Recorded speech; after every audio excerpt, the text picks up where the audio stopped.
Elon Musk joins Donald Trump on stage.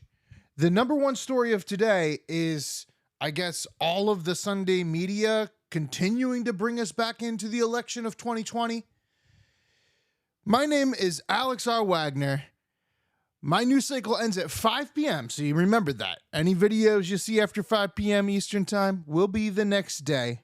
We are 30 days away from the election, and this is episode 35 of No News is News. Elon Musk. Elon Musk joins Donald Trump on stage behind the bulletproof glass. Elon wants everybody to vote. This is a must-win situation. Must win. So I have one ask for everyone in the audience, everyone who watches this video, everyone in the live stream. There's one request. It's very important. Register to vote. Okay? And get everyone you know and everyone you don't know, drag them to register to vote. There's only 2 days left to register to vote in Georgia and Arizona. 48 hours. Like, text people now. It's kind of strange that like all these billionaires are like, please, the most precious thing you can do is vote. Minions, please vote. But then at the same time, it's also strange that half of them are saying, well, you won't accept the election from the last time. And then they're both like putting billions of dollars into these campaigns. And then they're both being like, I don't know if it's going to be free and fair. They might try to steal it from us. I think that there is definitely more on the side of Donald Trump feeling like the election was stolen than there is on the side of Kamala Harris feeling like they might steal an election. I honestly think that there is more to worry about with them letting go of power than with him letting go of power. The first time ever we had a president that wasn't a military vet, that wasn't part of the system in any manner, and that was Donald Trump. And they elected him the night of the election. And since then, we haven't had an election where we decided the night of. And instead, they gaslit us through the mainstream media into believing that we had to just wait 3 to 5 days for AP or, friggin' CBS or ABC or whatever to announce that Joe Biden was the winner on Saturday, 5 days later. It's the only time that that's ever happened. In 2000, it was a little bit different. We were in constant media coverage over Florida. No one knew who was going to win that state. And you had the back and the forth. We concede, oh, no, we don't. This thing was different because in 2016, he wins. And then in 2020, they're like, pump the brakes. It takes forever to count an election in America for the first time ever. Also, you lose. And if you say you didn't lose, then, why didn't your court cases go there? Like, it's just, I am on the side of one of the clips of today, Mr. Mike Johnson, the Speaker of the House, who is like, can we just stop talking about this 2020 nasty mess of a garbage thing since we clearly let Joe Biden win and go on being president for 4 years? I do want to ask you a question that Senator Vance did not answer at this week's debate. Can you say unequivocally that Joe Biden won the 2020 election and Donald Trump lost? See, this is the game that is always played by mainstream media with leading Republicans. It's a gotcha game. You want us to litigate things that happened 4 years ago when we're talking about the future. We're not going to talk about what happened in 2020. We're going to talk about 2024 and how we're going to solve the problems for the American people. I think this game that's played all the time, I'm not going to engage in it. We're not talking about that. Joe Biden has been the president for almost 4 years. Everybody needs to get over this and move forward. That's what we need to talk about. What happens on November 5 and the days after that? I think that's really important, and that's what the American demand for us to talk about. So like Senator Vance, you cannot say unequivocally that Joe Biden won the 2020 election and Donald Trump lost? George, I'm the Speaker of the House. I work with the President of the United States all the time. Joe Biden has been the president for 4 years. There's not a question about this, okay? It's already been done and decided, and this is a gotcha game that's played, and I'm not playing it. I want to talk about the future. Let's talk about policies. Ask me anything you want on any challenging issue. Let's put that out there for the American people. That's what they need to hear.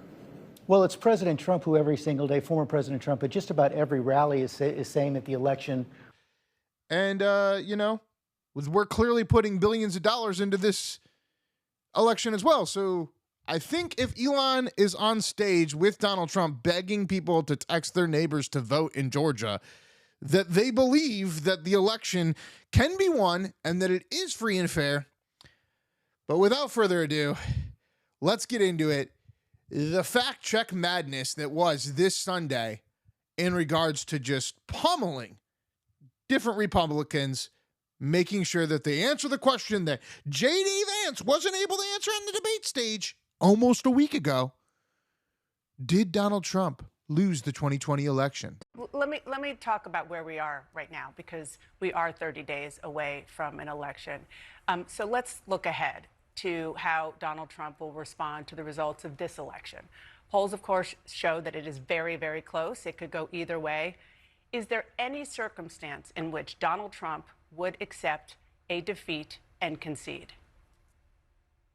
Well, of course, if he feels that this is a free, fair, and transparent election, which, by the way, is my #1 goal at the RNC. You mentioned at the top, I am the co-chair of the Republican National Committee, and our #1 charge has been trying to make sure that we restore faith in our electoral process. There were a lot of people after 2020 all across this country who felt like maybe they couldn't trust that system. We want to restore the faith in that because it is really foundational, Dana, to who we are as a country, as American citizens. Every vote matters and every vote counts. And we have extended this offer to our friends across the aisle at the DNC. At the DNC, please come join us in this pursuit of election integrity. And so we want every person to feel when they go vote in America, whether they're voting Republican, Democrat, or third-party candidate, their vote matters and their vote counts. And assuming everything is free, fair, and transparent, absolutely. If Donald Trump loses this election, he has said himself he will be happy to accept those results. Part of the reason why people are so unsure about what happened in 2020 is because Donald Trump claimed that it wasn't a free and fair election. And there's no evidence to prove that. There were, 60 lawsuits where lawyers like the ones that you're hiring went through the process, which he had every right to do. And there was no evidence of widespread fraud. His Attorney General, Bill Barr, said that again. So it sounds like you're setting up the same question of free and fair when that is what we saw. So again, do you see a scenario where he will take a different approach this election year? Well, we are setting things up differently from the RNC standpoint. And we, instead of having to respond days, weeks, or months later to any issue that we might have, are going to have people in the room every time a vote is cast and counted so that we can ensure if there is any question about anything, we're addressing it right then in that moment. And we're not waiting later. Those lawsuits you referenced, by the way, the vast majority of them were not dismissed based on merit. They were dismissed on clerical errors. You know, 30 days out, we got to pummel every Republican on Sunday news media with the question over an election that happened 4 years ago when Joe Biden became president for 4 years now, as they said. It's just insane to me. Different. I want to talk about one of the big moments this week from the vice presidential debate. We just played it in the open when Senator JD Vance refused to say that Donald Trump lost the 2020 election. I want to put this question to you, Senator, just to put this to rest. Can you say definitively here and now that Donald Trump did lose the 2020 election? Kristen, Joe Biden was elected president in 2020. It was an unfair election in many ways. I mean, you had states that were changing their election practices or election laws, sometimes in violation of their constitution. You had networks combining with big tech to suppress what we now know to be a truthful story about Hunter Biden's laptop and the evidence that it exposed about Biden family corruption. So obviously Joe Biden was elected president. We know that in part because— But did Trump lose? Did Joe Joe Biden was elected, Kristen. There's a process by which we elect presidents. There's votes in November. You have an electoral college vote. You certify the election, and then you have the inauguration. Joe Biden was elected president. Everything has gone to hell in a handbasket as a result of it. As you know, though, I mean, it has been stated that this was one of the most secure elections in U.S. history. But do you just not want to say that Trump lost? Why not just say the simple? Kristen, if Biden is president, can you just simply say Trump lost? Joe Biden was elected president in 2020. That's why we have runaway inflation. That's why we have more than 10 million illegals in this country. And to go back to the point about the 2020 election, it was very irregular. You had networks, to include this network, conspiring with big tech to suppress evidence of Biden family corruption. You had Democratic states and cities like Pennsylvania, like Philadelphia, changing their election practices on the fly. That's one reason why President Trump and the Republican National Committee is so focused on election integrity in this election, to make sure that Democrats aren't doing things like they're trying to do in Pennsylvania, counting absentee and mail-in ballots that don't have dates or that have the wrong date. And there's no proof that that happened. And again, just to be clear, as I said initially, Trump did take his case to court more than 60 times. Didn't win those cases. Okay, so now let's get to the Democrats and what are the Democrats scheming up here? Let's go to Mr. Shifty Shift, Adam Schiff, and he's going to get fact-checked on the fact that, he was really upset that Comey was investigating Hillary Clinton so close to an election. Mind you, this is what you said back in 2016 when then FBI Director James Comey reopened essentially the investigation into Hillary Clinton's emails. Take a look. The DOJ policies against making a statement about a pending or closed case, and certainly not doing it in the days leading up to an investigation, is there for a reason. I think this was the exercise of very poor judgment. I say that not just as a Clinton supporter, but someone who spent 6 years in the Department of Justice as an assistant U.S. attorney. You don't talk about pending cases. You certainly don't do it right around election time. And again, that was reopened just days before the election. Why shouldn't that same standard apply now, Congressman? Because what you had there was the director of the FBI unilaterally making a decision to talk about an open investigation. It wasn't a filing in a court. It wasn't a decision by a judge weighing the policy, weighing the evidence. This was James Comey's unilateral decision in the weeks leading up to the election. That's very different. Prosecutors, before bringing a case, and this was before any case was brought by James Comey, or prosecutors speaking to the public about evidence in the case, doing so indeed days before the election, even not knowing what that evidence was. That is a very different circumstance than a court filing made under seal as it was here. Why the double standard for Donald Trump now? He walked around that one. If you weren't concerned, you should be concerned now, because instead of saying that social media is hurting our children or, giving us all fentanyl or the Chinese are hacking us, no, Hillary Clinton is literally on the TV explaining that, we got to get rid of Section 230 so that we can keep winning elections. We should be, in my view, repealing something called Section 230, which gave platforms on the internet immunity because they were thought to be just pass-throughs, that they shouldn't be judged for the content that is posted.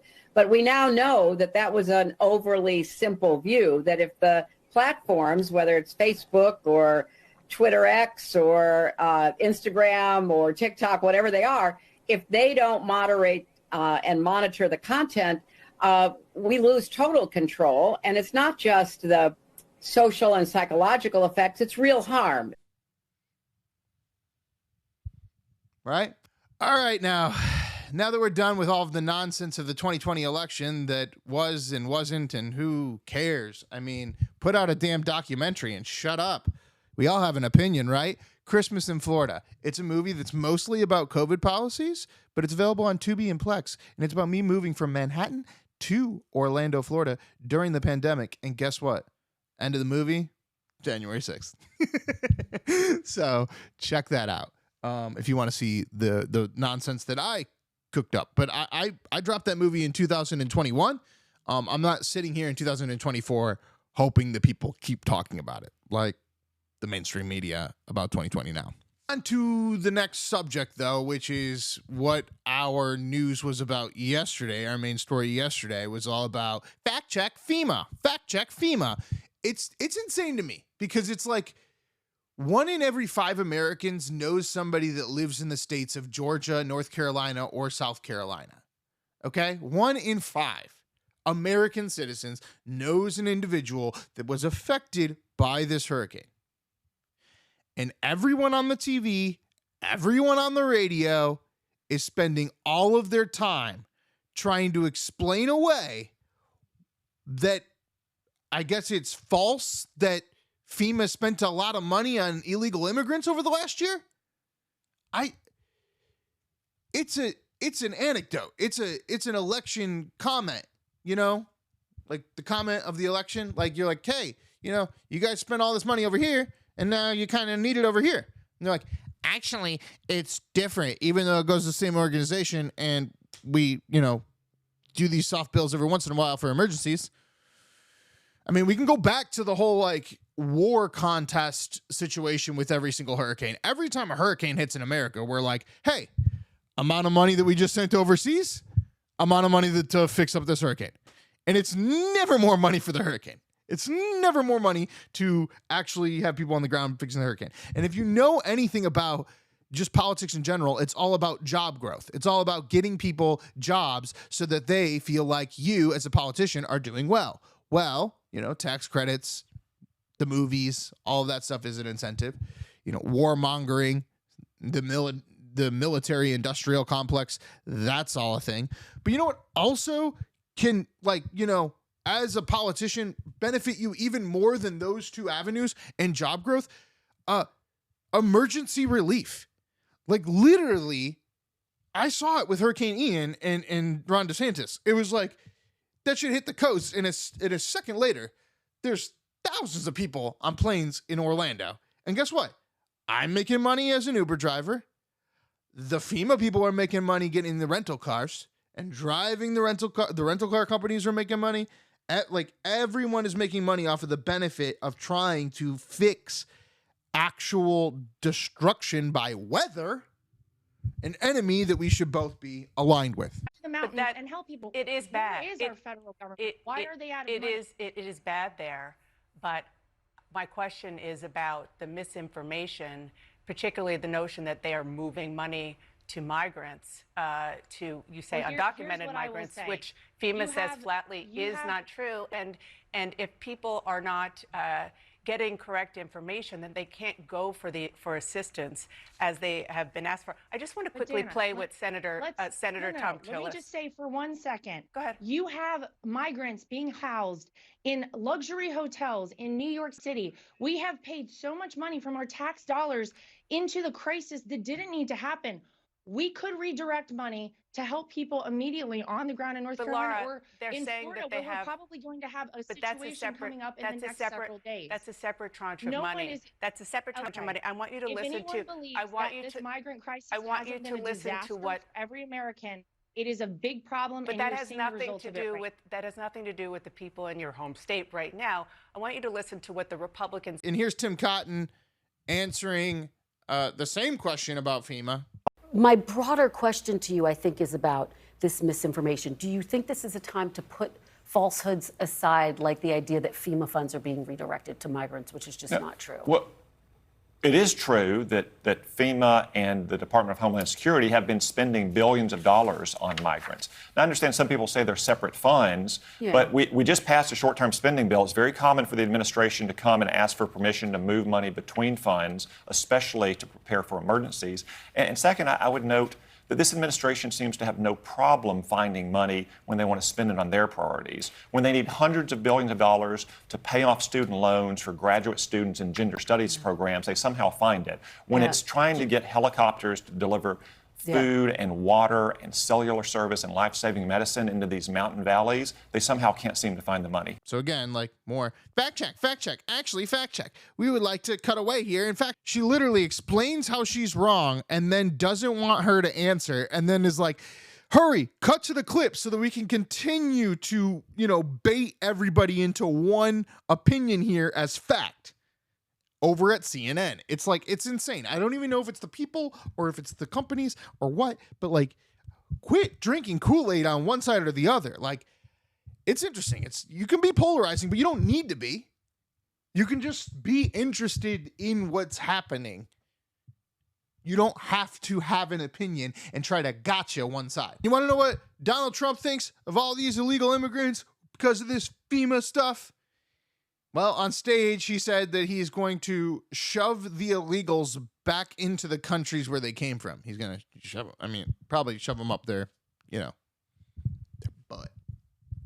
Crime all over the world is down now because they're putting their criminals, they're putting their jail people, they're putting their drug dealers, they're bringing them into the United States of America, and they're dumping them, and they say, don't come back, and if you do come back, we're going to kill you. And we're stuck with them. We're not going to be stuck with them. We're going to be bringing them back, and we're going to shove them right down their throat.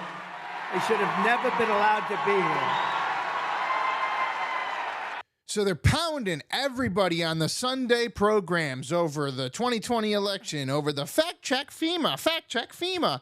And then you get to Kamala Harris. She's going to sit down on 60 Minutes, the most heavily edited of all of the programs on Sunday.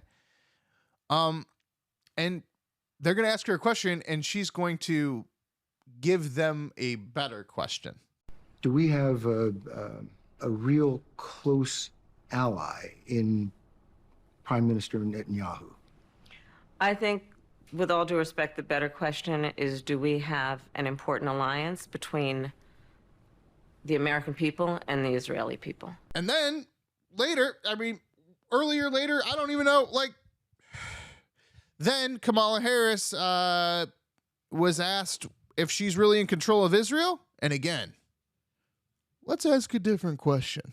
But it seems that Prime Minister Netanyahu is not listening.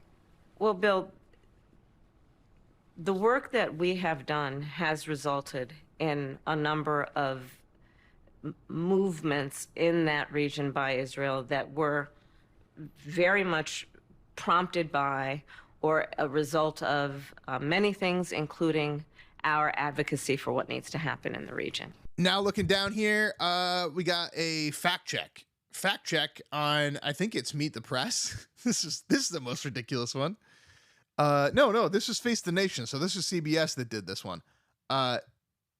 There's some guy involved with the investigation of the assassination of Donald Trump, and the news reporter literally blanketly states out loud in the room, there's no founded evidence at all that Iran was involved at all in any of the assassination attempts. Do you want the FBI to release the results of its investigations prior to November 5th, as Senator Rubio on Senate Intelligence has called for?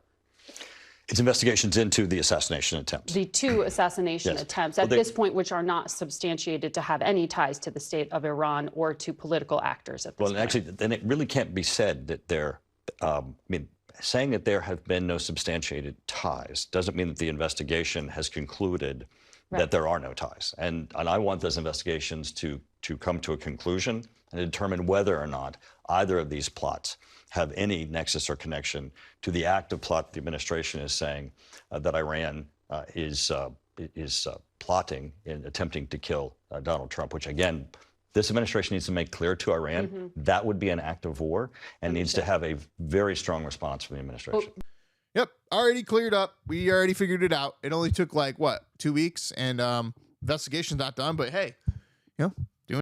And here is the Speaker of the House, Mike Johnson, on the assassination attempt when they try to spin it and say that he's blaming Democrats or that Republicans are blaming Democrats. Look. This morning, in the wake of the assassination attempts on Donald Trump, you urged all sides to tone down the rhetoric. So is it right for the president and his family to suggest that Democrats are behind the effort to assassinate him?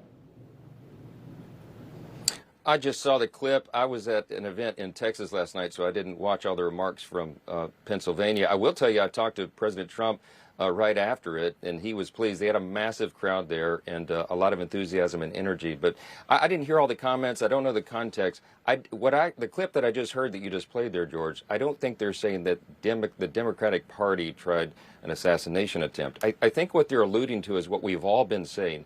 They have got to turn the rhetoric down. For years now, the leading Democrats in this country, the highest elected officials and the current nominee for president, have gone out and said that Donald Trump is a threat to democracy, that, you know, the republic will end if he's reelected. It's absolute nonsense.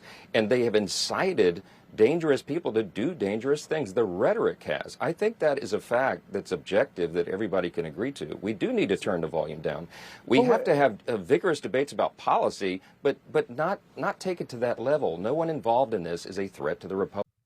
No one be trying to kill Trump if there wasn't crazy ladies with shaved heads and orange hair. And I'm just saying they only exist because of your Democratic rhetoric. So, just saying.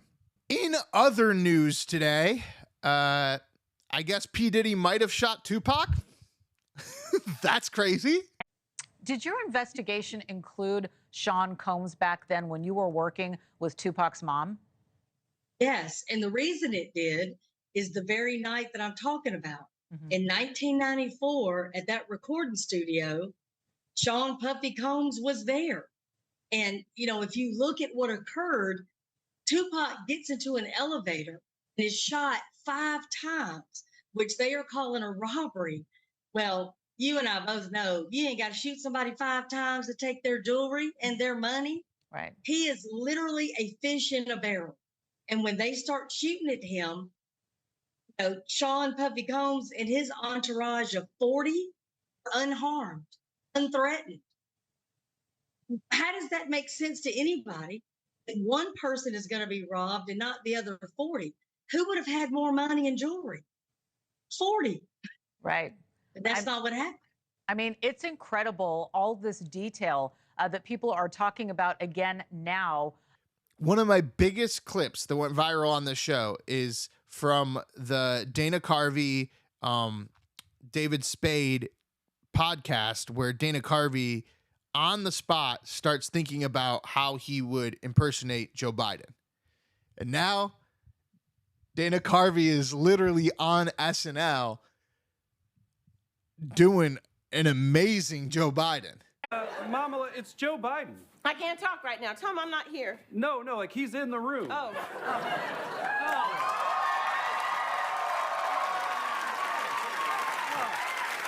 You're not here. I'll come back later. No, Joe.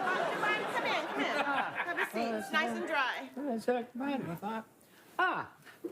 You've been watching this guy? Come on, Waltz. What's wrong with that guy?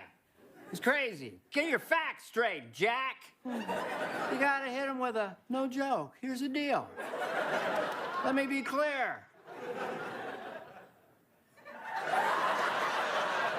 Anyway, guess what? And by the way, you should be talking about all the great things we've done. Gas prices down. Border crossings down. Emmys for the Bear down. Everybody get down. Tonight. Anyway. Honestly, SNL was pretty damn good from what I saw. I literally haven't watched an episode since the Shane Gillis episode because last season was really bad. And then I watched the cold open this year from the opening episode, and it was just really trying to sell you on voting for the Democrats. It's almost as close as the Hillary Clinton playing, you know,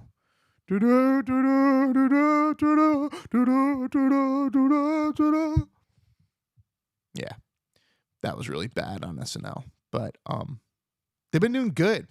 They've been doing good at least this last week. I heard from a lot of different conservative people that they were like, wow, last week. But Nate Bazzario, whatever the hell his name is, like basically like the skinnier, more suburban version of Shane Gillis, he was the host. But it was great because they did a George Washington sketch, and you guys got to check that out if you want to laugh at funny things that are still in mainstream media, because it might be one of the last things that's ever funny. And with that said, 30 days left till the election. I will see you all tomorrow for 29 days left till the election. I'm Alex R. Wagner. This is episode 35 of No News is News.